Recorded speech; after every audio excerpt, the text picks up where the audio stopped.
क्या है आयुर्वेद? आपके किचन में रखे हुए कुछ गरम मसाले, या धोती कुर्ता और तिलक लगाकर पेड़ के नीचे दवाइयां बांटता हुआ कोई झोला छाप डॉक्टर, या आयुर्वेद के नाम पे सड़क के किनारे तंबू लगाकर दवाइयां बांटता हुआ एक पाखंडी, या बिना रिसर्च के लिखी गई कोई देहाती किताब? अफसोस की बात है कि हम में से अधिकतर लोग यही मानते हैं और यही जानते हैं, और इसी चूक का परिणाम है कि आज हमें यह दिन देखने को मिल रहा है। और साथ ही मैं आपको सचेत कर देना चाहता हूं कि अगर अब भी हम ना सुधरे, हम आयुर्वेद को नहीं जाने, नहीं पहचाने, तो मुझे नहीं मालूम कि आयुर्वेद का क्या होगा, लेकिन मानव जाति का पतन तो मैं निश्चित रूप से देख रहा हूं। और जो लोग मेरी इस बात से इत्तेफाक नहीं रखते, वो अपनी क्वालिटी ऑफ हेल्थ और क्वांटम ऑफ लाइफ को कंसिडर करें। साधनों के अभाव में हमारे बड़ों में से अधिकतर लोग 100 वर्ष की आयु तक पहुंचते थे। ये वो आयु है जिसकी आज हम साधन संपन्न होने के बावजूद भी कल्पना तक नहीं करते। और मैं एक बार आपसे पूछना चाहता हूं कि ये जो मॉडर्न साइंस है, ये किस तरह का इलाज कर रही है? कि आपको यदि शुगर हो गया तो आप दवाई खाइए, कब तक? जिंदगी भर।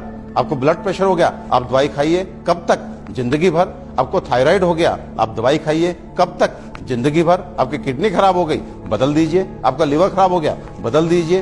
आपको गांठ हो गई, गांठ डालिए।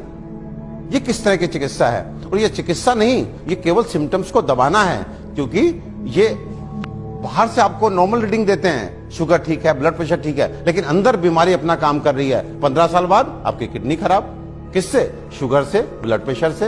आज का नर्वस सिस्टम खराब, आपकी आंखें खराब, आपको ये कॉम्प्लिकेशन, आपको ये कॉम्प्लिकेशन। तो ये इलाज है या एलोपैथ का काला पर्दा?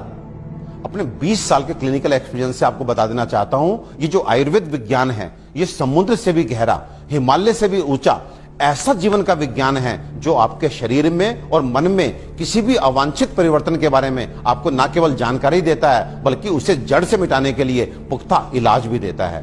और मुझे एक बात समझ में नहीं आती, आप ऐसे विज्ञान को क्यों नहीं जानना चाहते जो आपको कभी शुगर, ब्लड प्रेशर, थायराइड और अनेक तरह की प्रॉब्लम्स आने ही ना दे। और यदि दुर्भाग्य से आ गई, आपके जेनेटिक कॉम्पोजिशन इस तरह का है कि आपको ये बीमारियां लग जाती हैं, तो इनसे कैसे आप बचे रहें और कैसे आप ठीक हो सकते हैं, इसके बारे में भी पुख्ता जानकारी दे।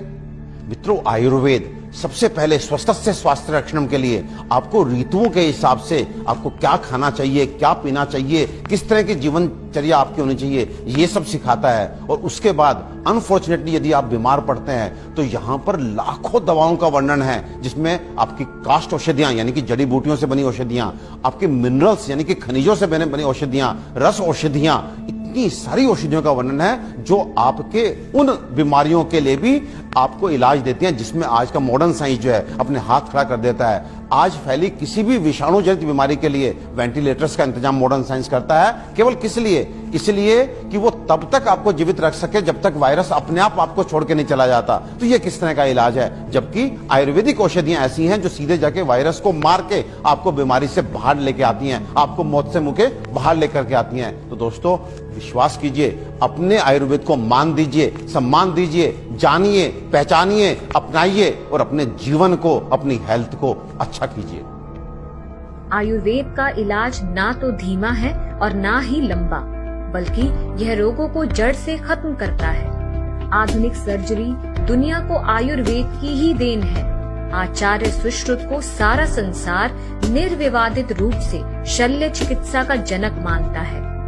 आयुर्वेद में उन बीमारियों की भी सफल चिकित्सा हो सकती है जिन्हें आधुनिक चिकित्सा विज्ञान लाइलाज मानकर आजीवन रोगी को दवाएं खिलाता रहता है।